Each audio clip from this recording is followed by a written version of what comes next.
বোতলজাত সয়াবিন তেলের সংকটে বিপাকে পড়েছেন ক্রেতা বিক্রেতা উভয়ই। বেশিরভাগ দোকানেই নেই বোতলজাত ভোজ্য তেল, তবে সুপার শপগুলোতে কম বেশি তেল পাওয়া যাচ্ছে। কুমিল্লা থেকে বিস্তারিত জানাচ্ছেন সহকর্মী হুমায়ুন কবির জীবন। জীবন আমাদের জানাবেন।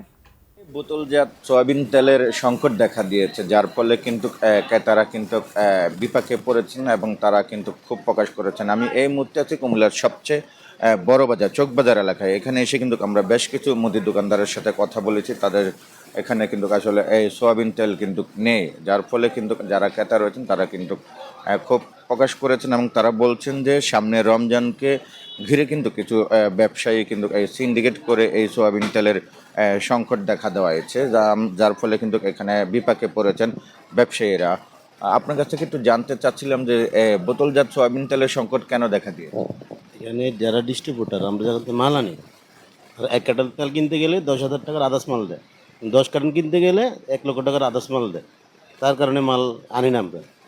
এখানে যারা ডিস্ট্রিবিউটার আছে তারা যদি সরকার যদি তাদেরকে ধরে, তাহলে তেল অ্যাভেলেবেল তেল আসবে। তার কাছে তেল আছে, কিন্তু তারা ওই 1 কার্টন তেল কিনতে গেলে 10,000 টাকা আদার্স মাল তারা বিক্রি করতে চায়। এখানে সামনে কি রমজানকে ঘিরে এই সংকট দেখা দিয়ে। এরকম হইতে পারে, এরকম হইতে পারে। ব্যবসায়ীরা বলছিলেন যে সামনে রমজানকে ঘিরে এবং কিছু সুবিধাবাদী ব্যবসায়ী সিন্ডিকেট করে কিন্তু এই সয়াবিন তেলের সংকট ফেলেছে, যার ফলে কিন্তু যারা সাধারণ ক্রেতা তারা কিন্তু আসলে সমস্যায় রয়েছেন। এবং সব কিছু মিলিয়ে কুমিল্লার যে সকল বাজার রয়েছে, চকবাজার, রাজগঞ্জ, রানীর বাজার, সে সকল বাজার আমরা ঘুরে দেখেছি যে বোতলজাত সয়াবিন তেলের কিন্তু সংকট রয়েছে।